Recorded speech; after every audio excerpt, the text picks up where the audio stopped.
Ok, donc cette deuxième séquence, eh bien, c'est une séquence qui va essayer de nous faire comprendre quels peuvent être les retentissements en environnement de travail.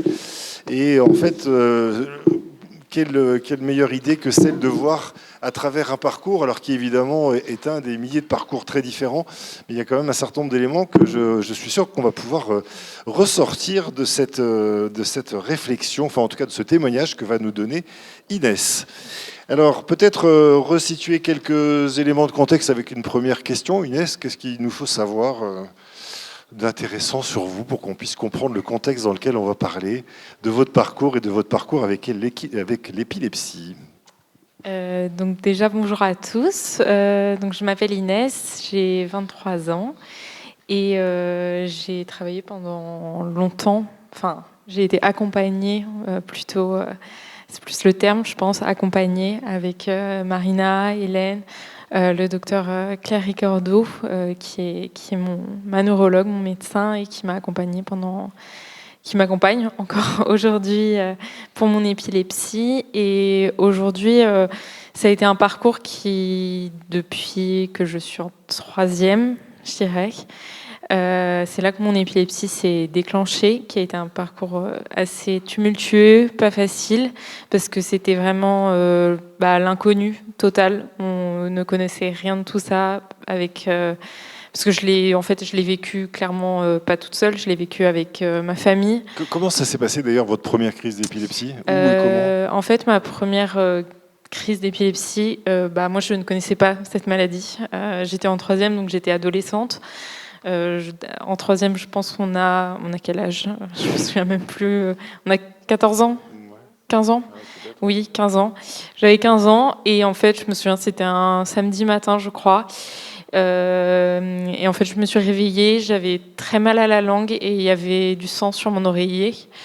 Et c'était une crise en fait du coup que j'avais fait pendant la nuit. Et en fait, je me suis réveillée, j'avais très très mal, j'avais les idées un petit peu confuses et j'étais descendue en bas voir mes parents et j'avais dit oui, c'est bizarre, je me sens bizarre, j'ai mal à la langue, j'ai mal partout. Enfin, je me sentais vraiment lourde en fait au niveau de mon corps. J'avais comme des courbatures, comme si j'avais fait un très gros effort physique, sachant que quand j'étais plus jeune, je faisais du sport, mais c'était pas aussi intense.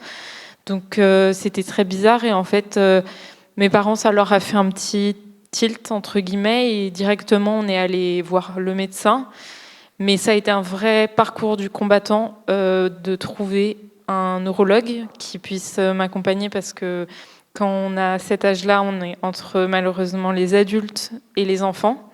Donc ça a été très compliqué de trouver un médecin, enfin un neurologue qui me soit attribué. Il y a eu énormément de retours aux urgences parce que les crises se sont multipliées malheureusement. Et oui, voilà, enfin, pour me présenter un petit peu. Ok, super. Et enfin, super. Enfin, Façon de parler, parce que c'était pas forcément très Pas simple vraiment. comme situation. Mais merci en tout cas pour ces éléments de contexte extrêmement utiles. C'est ça que je voulais dire. J'étais un peu rapide dans mon expression. Vous tombez sur le docteur Claire Ricordo finalement au bout de combien de temps? Ou peut-être quelqu'un d'autre avant? Est-ce que vous avez passé par des étapes en service hospitalier, par exemple? Comment vous vous souvenez de ça? Peut-être que Hélène ou Marina, vous vous souvenez? Parce que j'ai cru comprendre effectivement que la démarche avait été faite par vos parents, ce que vous aviez dit. Oui, c'est ça. Qui sont Alors, d'ailleurs avant présents le dans la docteur salle. Claire Ricordo, j'étais avec le docteur Allaire, qui est aujourd'hui en retraite. Et c'est elle qui m'a suivie pendant plusieurs années. Et ensuite, j'ai été avec le docteur Claire Ricordo. Et donc, ça a été un long parcours parce que ça a été compliqué parce que j'ai dû trouver le bon traitement, faire beaucoup de tests aussi. Le parcours professionnel, enfin à l'école, a été très compliqué également parce que au début, je savais pas que c'était. Enfin, j'ai eu beaucoup de mal à l'accepter comme un handicap et à accepter aussi mon épilepsie et me dire oui, je suis épileptique, mais je ne suis pas que Inès l'épileptique égale l'épilepsie. Enfin, je suis aussi une personne comme tout le monde en fait. Ça fait partie de moi, mais il n'y a pas que ça. en fait. Avant d'aller plus loin dans votre parcours, peut-être c'est l'occasion, parce qu'on est allé tellement vite, Claire, qu'on n'a même pas eu l'occasion de l'évoquer. Donc, à un moment donné, vous tombez finalement sur l'équipe ressources épilepsie. Elle existait déjà, elle s'appelait comme ça? Elle s'appelait l'équipe Erasme. Erasme, d'accord. Oui. Alors, Marina ou Hélène, est-ce qu'on peut en savoir un peu plus justement sur cette équipe qui essaye justement d'avoir une vision un peu holistique dans les différentes étapes de la vie et dans les différentes problématiques qu'on peut rencontrer? Oui, je vais surtout parler. Tu peux revenir en arrière, ouais. Sur le parcours, le témoignage d'Inès et rebondir un peu sur l'entrée dans l'accompagnement. J'ai pas mis. Bon, je connais l'histoire, donc je vais. Inès, on l'a rencontrée, elle avait 16 ans. Et au départ, effectivement, la demande a émergé de ses parents qui ont exprimé le besoin d'avoir des informations sur la maladie et surtout de sécuriser leur fille au sein de la maison. Peut-être trouver des préconisations, des adaptations. Donc ils ont pu bénéficier effectivement de conseils, même si sa famille était très présente et avait elle-même beaucoup de ressources, ce qui n'est pas toujours le cas. Donc c'est vrai que ça a été assez simple de mettre en place des adaptations, des préconisations autour de la situation d'Inès. Et il y avait aussi un début de retentissement sur la scolarité, du fait des absences répétées en raison des hospitalisations, des modifications de traitement, la fatigabilité qui était quand même très importante. Inès commençait à exprimer effectivement, et l'école et la famille, que c'était compliqué la scolarité. Donc il y a eu un vrai travail de fond effectué par les parents pour essayer de mettre en place des choses au sein de l'école, donc ce qui a été possible, mais avec ses limites. Donc malgré des protocoles d'accueil individualisés qui peuvent aussi être comparés à des choses qu'on peut proposer aussi dans le milieu du travail plus tard, n'ont pas forcément été suffisants. Donc rapidement, on a orienté avec les différents partenaires, on s'est appuyé sur le centre médico-pédagogique, donc école santé, qui se trouve à Beaulieu. Donc on a, pour favoriser son inclusion, travaillé avec les équipes sanitaires pour aussi expliquer ce que c'était que les épilepsies et plus spécifiquement celle d'Inès, et aussi avec les équipes pédagogiques qui n'avaient pas forcément les mêmes besoins, les mêmes connaissances et les mêmes attentes autour de l'accompagnement d'Inès. Parallèlement, voilà, on a été aussi conseil et orientation pour les familles sur les démarches. Voilà. Alors, c'est vrai que la famille d'Inès avait beaucoup de ressources, donc c'était assez facile, mais voilà, il y a toujours des choses intéressantes à connaître dans les démarches qu'on peut entreprendre au niveau de la MDPH notamment, ou sur la question du transport aussi, qui était assez complexe pour Inès de se rendre de son domicile à l'établissement ou à l'école. Donc, en fait, j'ai eu cette chance-là, c'est que ma famille était extrêmement présente pour moi pendant mon épilepsie quand j'étais adolescente. J'avais la chance que mes parents puissent venir me chercher, mes grands-parents m'emmènent à un point A, B. Enfin, c'est quand même, j'ai eu cette chance-là et je sais que tout le monde, ne l'a pas forcément eu, mais moi j'ai eu la chance de pouvoir compter sur ma famille qui m'a énormément soutenue, que ce soit mes parents, mes grands-parents ou mes sœurs. Ils ont vraiment beaucoup été là et je pense que c'est aussi ce qui m'a fait tenir un petit peu le coup, parce que c'était pas simple moralement quand on est adolescent de justement se dire d'encaisser tout ça, et puis on veut un peu le cacher, on veut être un petit peu comme tout le monde, on apprend à se connaître, à se découvrir. Et justement, ma famille, mon entourage m'a dit non, même si parfois c'était dur, c'était non, tu lâches pas, tu continues, tu vas y arriver. Même si parfois j'avais des échecs, c'était non, tu lâches pas, on continue Inès, tu baisses pas les bras. Et je pense qu'aujourd'hui, c'est grâce à eux que j'en suis arrivée là où j'en suis, parce que mentalement, j'aurais pas tenu en fait sans eux. Merci. Alors Inès, vous êtes en train de nous dire, il y a plusieurs influences, c'est-à-dire pas seulement vous, Marina aussi. Il y a la question du déplacement, visiblement c'est un sujet qui est quand même très très important, mais il y a aussi le regard des autres, notamment l'époque des équipes pédagogiques qui ne comprennent pas forcément, en tout cas dans votre école, un peu de retard probablement, j'entends derrière accompagnement pour le dossier MDPH, aussi la prise de conscience que vous basculez dans un monde que vous connaissez peut-être pas, même si en fait il n'y a pas un monde des handicapés, mais malgré tout ça doit évidemment être important dans la manière dont vous vivez les choses. C'est vrai qu'en termes, comme vous le disiez, pour faire comprendre au corps enseignant et professionnel, justement, c'était aussi inconnu, entre guillemets, pour eux. J'ai eu des retours un peu négatifs, on m'a un peu fermé des portes, des professeurs qui me disaient c'est un peu de ta faute, tu fais exprès, alors que ça ne l'était pas et ça ne l'est pas. Même quand j'étais à mon âge aujourd'hui, en tant que étudiante, il y a même pas un an, un de mes anciens tuteurs, ça a été aussi compliqué. Il y a eu plein de choses comme ça, mais au fur et à mesure, justement, avec l'aide de Marina, de Hélène, de Clary Cordeau, on a pu mettre en place les démarches pour faire comprendre qu'est-ce qui devait être mis en place si, par exemple, il y avait une crise, les numéros à contacter.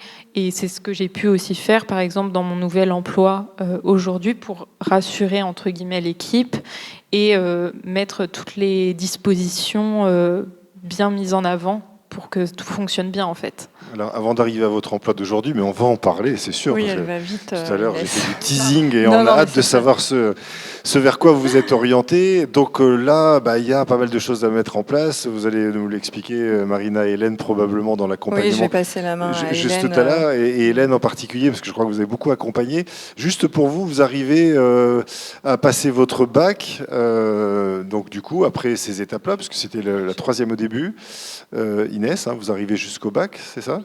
Et là, vous rentrez aussi dans un autre univers. Donc, je reviendrai tout à l'heure sur le parcours.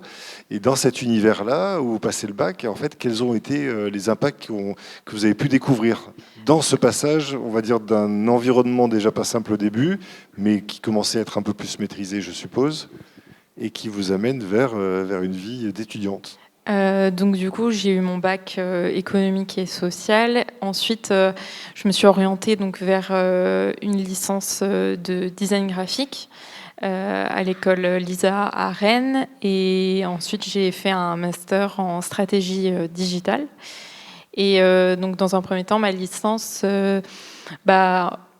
j'ai voulu un peu cacher le fait que j'étais épileptique. Je voulais pas en parler. Je voulais être un peu comme tout le monde. J'entrais dans un nouvel univers, donc je voulais me fondre dans la masse. Mais forcément, il y a eu des crises. Donc il y avait des jours où j'étais pas là. Forcément, c'était plus compliqué. Donc on a dû mettre en place certaines choses. Avec Marina et Hélène, on a trouvé justement des moyens, comment rattraper en fait quand j'étais pas là. Est-ce qu'on a aussi essayé de discuter avec le corps enseignant, avec mes parents, pour trouver un terrain d'entente entre guillemets, parce que ils n'étaient pas forcément très ouverts. Faut le dire. On a réussi à trouver un terrain d'entente. On s'est un peu battu entre guillemets corps et âme, mais on a réussi. Et j'ai réussi du coup à avoir ma licence de design graphique. Vous allez trop vite là, la licence. Moi, j'avais envie de faire un peu de teasing, mais c'est très bien parce que comme ça, on va en savoir plus tout à l'heure. Je vais trop vite. Quels étaient les impacts que vous aviez à cette époque? Puisque tout à l'heure, Clary Cordeau nous disait qu'il pouvait y avoir des impacts très différents selon les uns les autres. On y retrouvait un certain nombre d'éléments, mais pas forcément tous chez chacun. Quels étaient pour vous en fait les impacts qui pouvaient provoquer des difficultés les impacts, dans les environnements? Je dirais la fatigue. Ouais. J'étais très fatiguée. Un peu, je dirais l'amnésie aussi. L'amnésie au début, en fait, je me disais mais c'est moi, j'ai un manque de concentration, je suis pas assez attentive. Mais en fait, au fur et à mesure, quand on s'est renseigné, qu'on en a su plus, non, c'était pas volontaire de ma part, c'était justement cette amnésie entre guillemets qui avait un impact sur moi et sur mon travail. Et c'est pour ça qu'on a mis des petits tips entre guillemets en place pour que ça soit plus simple, trouver des astuces. C'est ce qu'on a mis en place au fur et à mesure. Mais oui, la fatigue, l'amnésie. Et l'amnésie, je dirais que c'est un peu Enfin, c'est troublant et c'est en même temps énervant. On s'en veut, on se dit mais c'est énervant. Je le savais il y a quelque temps et je le sais plus. Donc on est à moitié en colère contre soi-même, mais il faut savoir l'accepter. Et aussi, c'est cette grosse fatigue. Je reviens dessus. On se dit oui, ça va aller. Je peux retourner à l'école demain, mais au final, on peut pas y retourner parce que on est trop fatigué. Il faut savoir aussi écouter son corps. Et ça, c'est quelque chose que j'ai appris au fur et à mesure à le faire, c'est écouter son corps, ce qui est compliqué. Là, peut-être qu'il y a une crise qui va arriver parce que je suis trop stressée par un examen ou parce que il y a quelque chose qui m'angoisse personnellement ou autre chose. Ça va peut-être déclencher une crise. Donc, on ralentit un peu la pression. On fait, toutes les tips qu'on avait mis en place, on respire. On a appris aussi des exercices de respiration ventrale. Moi, j'ai appris plein de techniques et ça m'a beaucoup aidé. Donc, voilà. Merci. Alors Hélène, du coup, qu'est-ce qu'il faut mettre en place? Parce que j'ai l'impression que ça part dans plein d'axes différents qu'il faut traiter en même temps. Ça ne doit pas être simple de tout traiter en même temps. Comment on fait? Alors, je vais du coup vous présenter l'accompagnement qu'on avait pu avoir dans le soutien à l'emploi auprès d'Inès. On avait du coup été informés de tout ça, notamment lors d'une consultation avec la neurologue d'Inès, qui nous faisait part effectivement que suite à la rentrée scolaire et au démarrage de l'alternance, il y avait effectivement une situation de stress qui était vraiment majorée et qui du coup majorait aussi les crises d'épilepsie. Donc avec l'accord d'Inès, on avait pris un premier contact avec la référente handicap de l'école qui avait été vraiment rassurant, à savoir que d'emblée, ils avaient déjà proposé une sensibilisation sur la gestion de la crise, à la fois auprès des enseignants et à la fois auprès des étudiants qui étaient auprès d'Inès. Il y avait eu également, comme le disait Inès, des adaptations, des aménagements qui avaient été notifiés. Et en fait, les choses se passaient vraiment très très bien au niveau de la scolarité, puisque finalement Inès n'en avait pas eu besoin, ni du tiers-temps, ni du tiers-tâche. Et en fait, les résultats étaient plus que performants et il n'y avait vraiment pas de souci. En parallèle, on avait pris du coup un deuxième contact vraiment là avec l'employeur pour essayer d'avoir un peu plus d'infos sur comment se passait l'alternance. Et très rapidement, on a bien senti qu'il y avait des vrais besoins d'accompagnement et de soutien par rapport à Inès et au collectif de travail. Donc là, l'équipe ressources est intervenue sur plusieurs accompagnements. Le premier a déjà été social. Inès n'avait pas de RQTH. Du coup, ça a été important aussi de pouvoir l'accompagner dans sa démarche. Comment le justifier? Quel sens on donne aussi concrètement au mot RQTH, qui peut faire peur, qui est compliqué. L'idée, bien sûr, de proposer l'accompagnement et l'adaptation par la suite avec des exemples concrets également. En parallèle, il y avait également un soutien psychologique qui avait été initié, notamment sur la gestion de crise et la gestion de stress, pour lui donner vraiment des outils pour réussir à diminuer le stress réellement au travail. Et puis, moi, pour ma part, il y avait eu également un accompagnement en ergo que je vais pouvoir vous présenter là. Suite à ce qu'on s'était dit avec Inès et avec l'employeur, on avait également identifié des petites fragilités en termes d'attention et de mémoire qui apparaissaient pas du tout sur la scolarité, mais qui du coup pouvaient mettre un peu en échec l'alternance et le démarrage. Du coup, il nous est apparu essentiel de vouloir en savoir un peu plus et de proposer une évaluation neuropsychologique pour vraiment bien identifier toutes les forces qu'Inès avait et les petites fragilités dans l'idée de pouvoir vraiment venir compenser ces petites fragilités avec toutes les forces qu'Inès avait. Donc la première étape très concrète, ça a été vraiment une sensibilisation, comme le docteur Ricardo a pu vous présenter tout à l'heure rapidement, la gestion de crise, comment ça se passe. Quelles sont les représentations que chacun pouvait avoir sur le lieu de travail autour de l'épilepsie.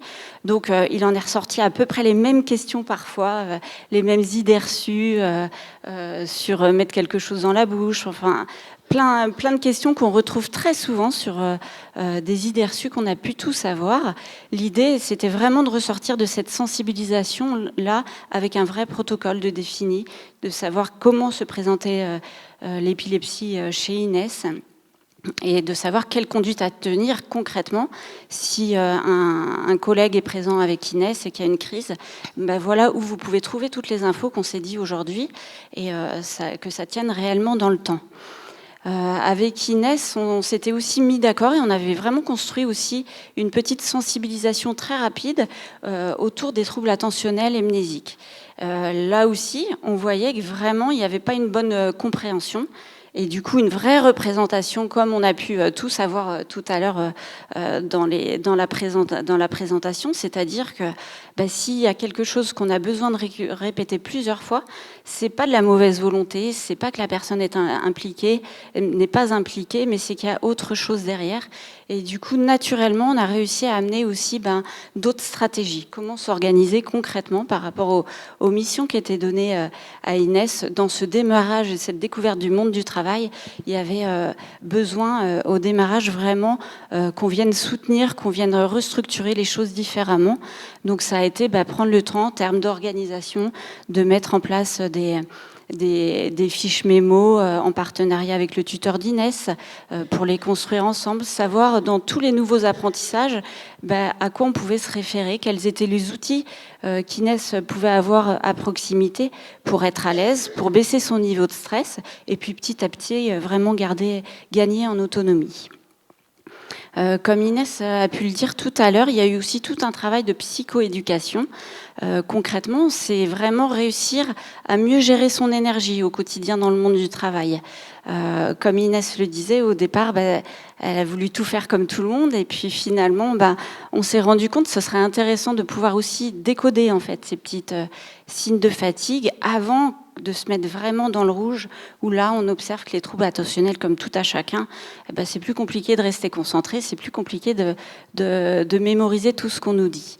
Donc du coup, ça a été l'accompagner aussi dans ce petit décodage-là, et réussir à trouver une autre organisation. C'est-à-dire que si je commence à être un petit peu fatiguée, quelles sont les tâches finalement plus répétitives que je pourrais avoir, qui vont moins me solliciter en termes d'attention, mais du coup que je vais pouvoir continuer à travailler, récupérer un petit peu d'énergie et peut-être pouvoir reprendre cette tâche-là que je trouve très compliquée et hyper énergivore. Donc ça a été également vraiment d'aller sur place, sur site, expliquer aux collègues, montrer des outils. Et puis un des points dans l'environnement de travail qui fragilisait aussi, c'était qu'Inès était dans un bureau qui était partagé avec d'autres personnes, avec plein de sollicitations, plein de bruit, une lumière qui était particulière, qui était vraiment pas favorable. Donc ça a été de pouvoir définir un lieu de travail plus confortable, un bureau isolé, avoir recours au télétravail sur des tâches qui sont soit hyper énergivores, soit quand il y avait vraiment des signes de fatigue, et puis également, comme on l'a vu au tout départ, quand il y a une crise d'épilepsie, quelques jours après, on sait qu'il y a de la fatigue, en tout cas que tout du moins, ça va être plus compliqué de récupérer. Alors peut-être qu'on peut juste dire, parce que moi je connais l'histoire et donc je me trouve mes repères, mais que évidemment Inès nous a parlé quand elle était en troisième, et puis ensuite le bac, et puis ensuite Inès elle a commencé des études, puis elle a fait des stages. Et c'est dans ces stages qu'effectivement il a fallu organiser, et notamment ça n'a pas été simple, déjà dans première appréhension du milieu de l'entreprise. Finalement aujourd'hui, de tous ces combats que vous avez dû mener sur vous-même, auprès des autres, de quoi êtes-vous le plus fière, Inès ? Je dirais apprendre à laisser glisser les sarcasmes, les préjugés en fait qu'on va avoir sur moi, ou par exemple. Comment ils s'illustraient ces sarcasmes ? Un petit peu, mais tu fais exprès, c'est une excuse, t'es pistonné, ce genre de choses en fait, et apprendre à laisser ce genre de critiques en fait. Parce que c'est des critiques qui font mal, en fait, quand on est en plein dedans. C'est des critiques qui sont blessantes. Tout humain, ça serait blessant pour lui, je pense. Donc, oui, je pense laisser... En fait, ne pas forcément écouter les critiques des autres, le fait que la jalousie un petit peu... en fait, t'as réussi à y arriver, mais...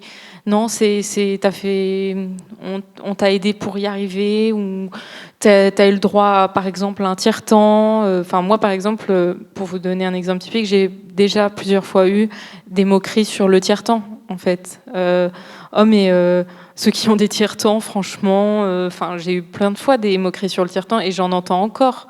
Et je suis là, mais non, en fait, le tiers-temps, c'est pas pour ceux qui ont des pros. Enfin, en fait, le tiers-temps, faut pas le minimiser ou justement, c'est pas parce que notre handicap ne se voit pas forcément que les personnes n'ont pas le droit à un tiers-temps, et c'est pas parce qu'on a le droit à un tiers-temps que on est privilégié, en fait, tout simplement. C'est le terme.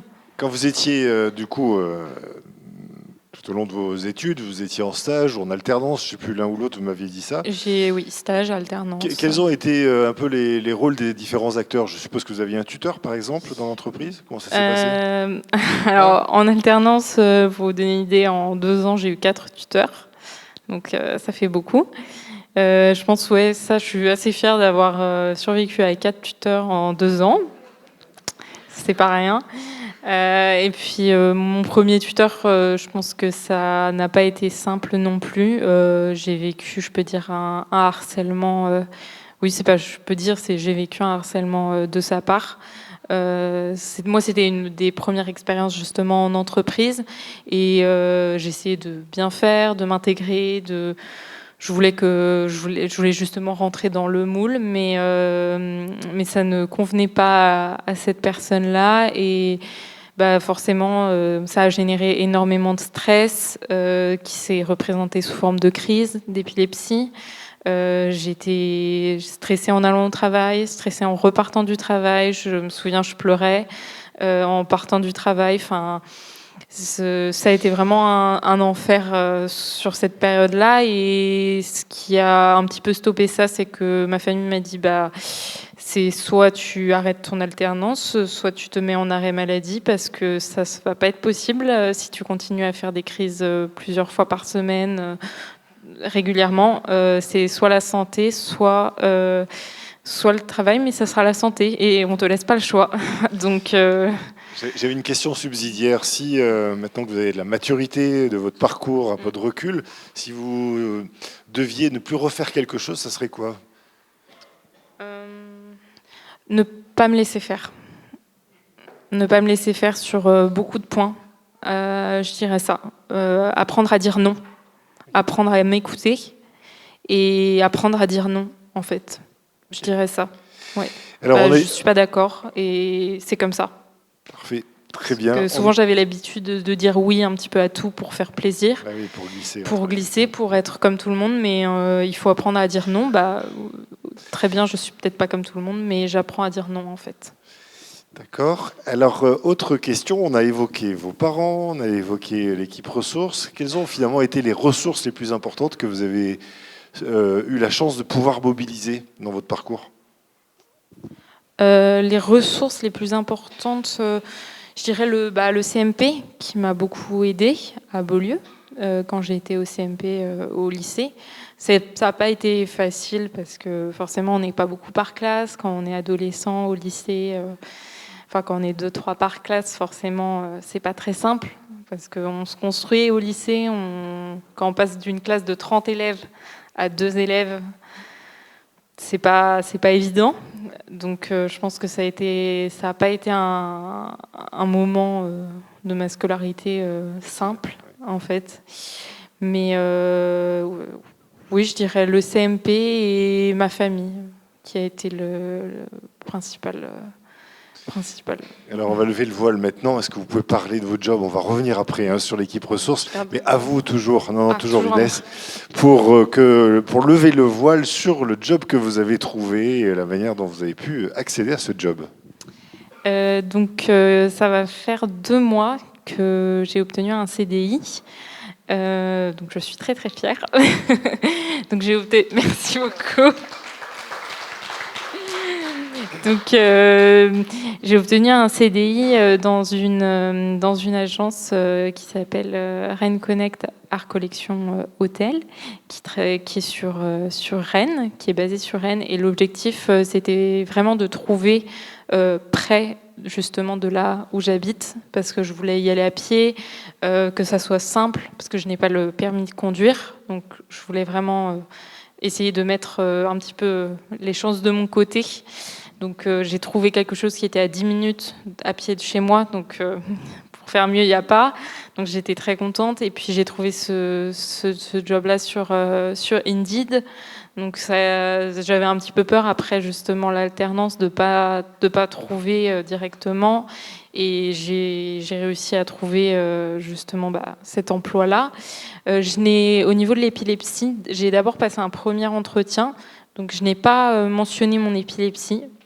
C'était volontaire de ma part parce que je ne voulais pas de préjugés en fait. Je ne voulais pas que la personne qui me recrute ait un préjugé sur moi. Donc j'ai passé l'entretien entre guillemets sans rien dire. Donc pour moi c'était pas je cache quoi. Enfin j'avais quand même un petit peu ce sentiment, je vais pas mentir, que je dis pas tout, mais en soi la personne n'a pas forcément besoin de le savoir.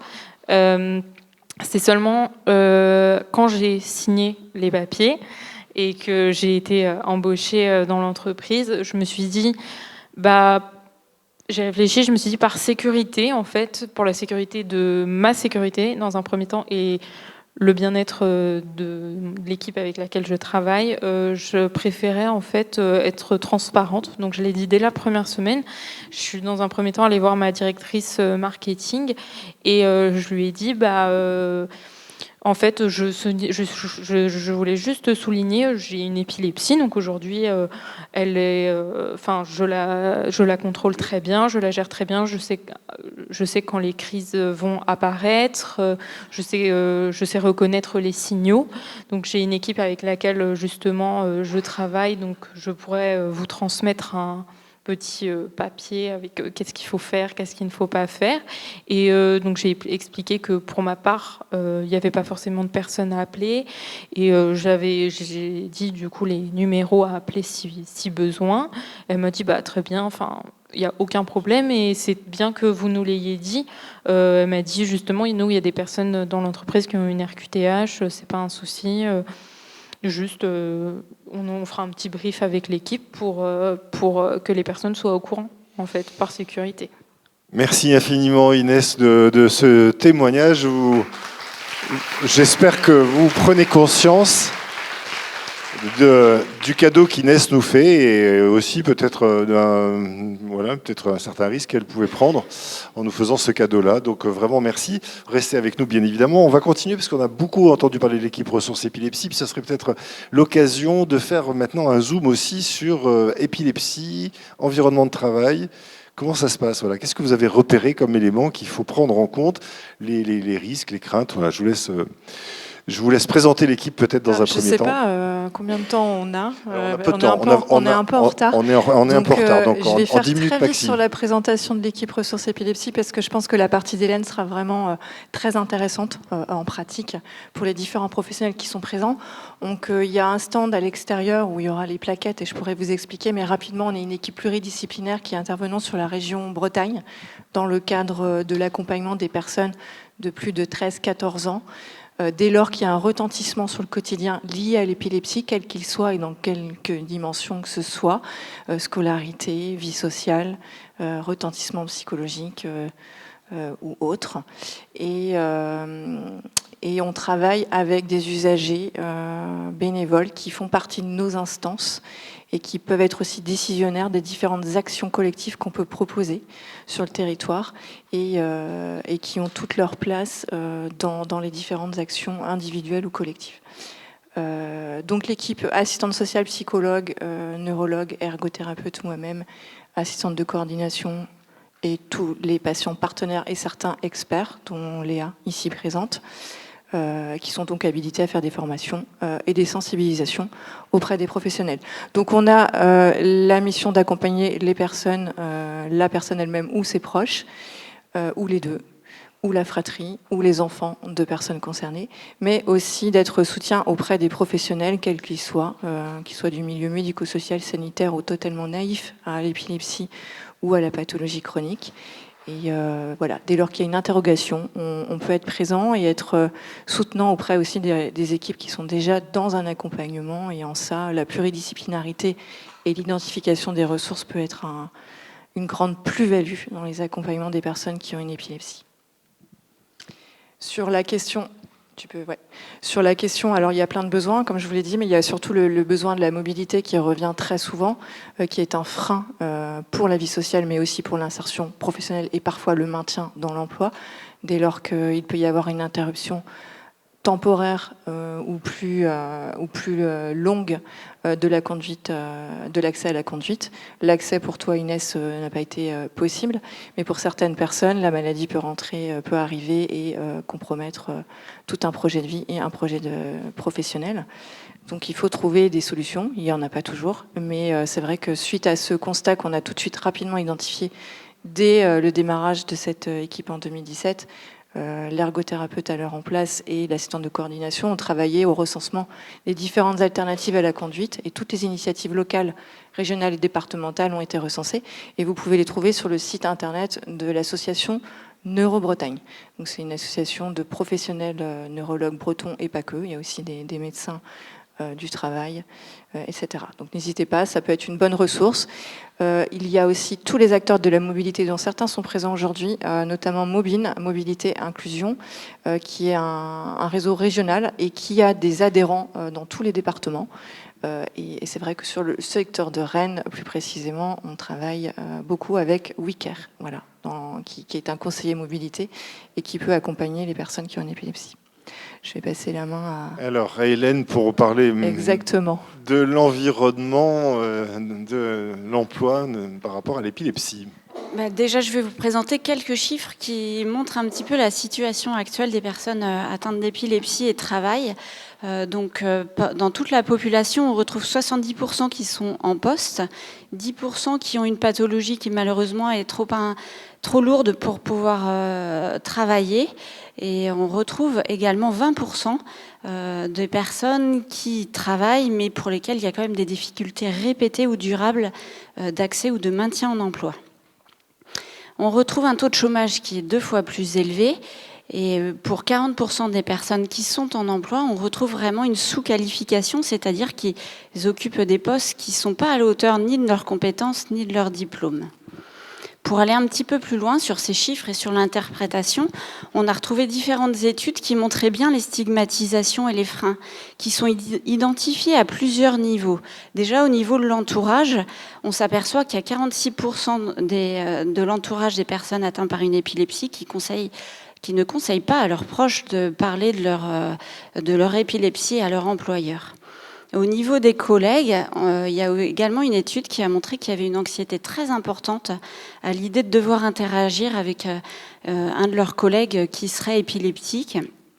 Comparativement, c'est même plus élevé que si la personne était atteinte d'une dépression ou d'une sclérose en plaques. Au niveau des recruteurs, des employeurs, on voit également une crainte importante de voir à l'idée d'avoir un taux soit d'absentéisme ou d'accident du travail qui serait élevé en recrutant une personne épileptique. Alors ça, c'est assez intéressant parce qu'on s'aperçoit là aussi qu'on est vraiment dans les représentations. Il y a eu plusieurs études, dont quand même un rapport européen qui a montré qu'au contraire, qu'il n'y a pas du tout de lien entre l'épilepsie et n'engendrerait pas un taux d'absentéisme ni un taux d'accident du travail qui serait majoré. Donc on revient vraiment à notre idée de représentation par rapport à la maladie. Maintenant, je vais vous parler des modalités d'accompagnement. Donc déjà, il y a une petite liste de métiers qui réglementairement interdit l'accès à l'emploi, même si l'épilepsie est stabilisée. On retrouve dans cette liste notamment des métiers du transport, SNCF, aéronautique ou encore marine marchande, de plaisance et de pêche. Il y a également le métier de plongeur professionnel, travail en milieu hyperbare, force de l'ordre avec armes et également le métier de pompier professionnel. Dans Dans les métiers qui, même s'il n'y a pas une réglementation qui interdit formellement l'accès à l'emploi, il y a quand même une vigilance à avoir sur certains métiers en fonction vraiment là du tableau de la personne, si l'épilepsie est active ou non. Il s'agit notamment de toutes les conduites d'engins de chantier, engins de grue, nacelles. Évidemment, on peut avoir une vigilance particulière à avoir, le risque pour la personne, mais également au collectif de travail. Donc, cette conduite-là est soumise à un certificat qu'on appelle le CACES. Il y a différents niveaux. Réglementairement, il n'y a pas de contre-indication médicale. Ça reste quand même toutefois au médecin de prévention de valider ou non cette possibilité-là. On retrouve également la conduite professionnelle, et notamment en poids lourd, pour lequel on sait que la personne ne doit pas faire de crise d'épilepsie pendant 10 ans pour retrouver cette possibilité de reconduire. Donc on imagine tout à fait que même si réglementairement c'est pas proscrit, on va pas pouvoir attendre 10 ans, et la personne non plus, de pouvoir retrouver cette possibilité-là. Donc très rapidement, il va falloir étudier, voir s'il y a des adaptations possibles, s'il y a des reconversions possibles en interne, ou s'il faut accompagner la personne vers une inaptitude. Les paramètres également à avoir, la vigilance à avoir sur le travail isolé, travailler en hauteur au-delà de 3 mètres, les horaires postés, décalés aussi, qui vont être source de fatigue et qui peuvent venir déséquilibrer une épilepsie, et puis le travail sur des machines dangereuses également. On en a parlé un petit peu tout à l'heure. C'est vrai que là, on est resté vraiment focalisé sur les crises d'épilepsie. Il y a beaucoup de troubles associés qui peuvent être associés à l'épilepsie. Il y a une étude d'ailleurs assez récente de 2020 qui a montré qui a été menée auprès de personnes qui avaient une épilepsie stabilisée. On retrouve 25 ou 40% des personnes qui présentent des troubles cognitifs associés, qui peuvent être des troubles de la mémoire, mais également exécutifs. Donc toutes les fonctions exécutives, c'est toutes les capacités qu'on va mettre en œuvre pour résoudre un problème. Donc ça va être des tâches d'organisation, de planification, de réajustement pour redéfinir un nouveau plan et réussir à résoudre un problème. On retrouve également des troubles associés, les troubles du neurodéveloppement, donc tous les 10, troubles du spectre autistique, vous en aviez parlé tout à l'heure, et également le trouble de déficit de l'attention, plus ou moins associé à une hyperactivité. On peut retrouver aussi une forte corrélation sur des troubles psychiatriques et de la fatigue. Donc là encore, comme ça a été dit en introduction, on est vraiment sur un handicap invisible qu'on ne voit pas. On reste très focalisé sur la crise d'épilepsie, mais nous, clairement, sur le terrain, on s'aperçoit que souvent ces troubles cognitifs-là, c'est aussi ce qui peut vraiment compliquer vraiment un parcours en emploi ou un maintien en emploi. Bien souvent, c'est des choses qui sont vraiment pas connues en plus du grand public. Donc, comme on a pu le voir tout à l'heure, il y a autant de personnes épileptiques que d'épilepsie. Donc, du coup, c'est important d'avoir une évaluation individuelle, comme on a pu voir. Quel type de crise, à quel moment? Est-ce que la personne a accès au transport en commun, à une mobilité? Et puis, tous les troubles associés que j'ai pu vous présenter tout à l'heure. Donc concrètement, pour entrer dans le vif du sujet, notre accompagnement, bien évidemment, il est vraiment partenarial. On travaille avec la personne, avec l'employeur, avec les médecines de prévention pour essayer d'étudier ensemble quelles sont les possibilités. Donc le premier frein dont on parlait tout à l'heure, c'est déjà rendre possible l'accès parfois au travail. On a des gens qu'on accompagne qui restent 6 mois, 1 an parce que juste, ils n'ont pas cette possibilité-là de pouvoir se rendre au travail. Donc les adaptations horaires, décalées parfois juste de 30 minutes, ça permet juste à la personne d'utiliser des transports en commun, d'avoir du covoiturage. C'est aussi informer sur les aides du FIP par rapport aux aides au transport qui peuvent être mobilisées. Comme on l'a dit tout à l'heure, diminuer la gestion, le stress des agents et de la personne épileptique par des sensibilisations. Et puis il y a également des stratégies pour prévenir les risques de blessures en cas d'épilepsie avec des adaptations vraiment techniques. Donc je ne vais pas tout vous détailler là parce qu'il y en a énormément. On se rend compte quand même que bien souvent, ces adaptations, elles ne sont pas très coûteuses. Elles ne sont pas forcément mises en place vraiment par méconnaissance, mais du coup, c'est assez intéressant aussi d'aller pouvoir rassurer la personne et le collectif de travail. Par rapport aux troubles cognitifs, donc il y a également énormément de moyens pour essayer de diminuer vraiment l'impact des troubles qui peuvent être associés. Donc là, pareil, la palette est très large de tout ce qu'on peut mettre en place. Il faut évaluer pour essayer de définir un petit peu quels sont les outils de compensation qu'on peut mettre en place. C'est des adaptations dont on se dit souvent que c'est bien identifié sur d'autres pathologies neurologiques. Après un AVC, on va se poser la question vraiment des troubles cognitifs, comment on peut aider la personne. Et vraiment, là, par mes connaissances, sur les crises d'épilepsie, on s'aperçoit que c'est pas toujours si bien identifié que ça. Et puis là, c'est tout ce que je vous ai présenté tout à l'heure sur la meilleure gestion de l'énergie aussi, toutes les stratégies, définir au mieux les horaires, les possibilités de télétravail, d'environnement qui soient plus favorables. Donc, comme on a pu le voir, en conclusion, il y a vraiment différents degrés de réponse. Il y a des choses qui peuvent être assez simples à mettre en place par tout à chacun. Après, ça peut être aussi venir en appui, en questionnement dans les démarches que vous avez pu avoir auprès des personnes. Et puis, bien évidemment, il y a des situations qui restent beaucoup plus complexes. Là, pour lesquelles ça peut être intéressant également de solliciter des équipes expertes en épilepsie, toujours dans l'idée de pouvoir inclure et surtout de permettre un maintien en poste de manière durable et confortable pour tout à chacun.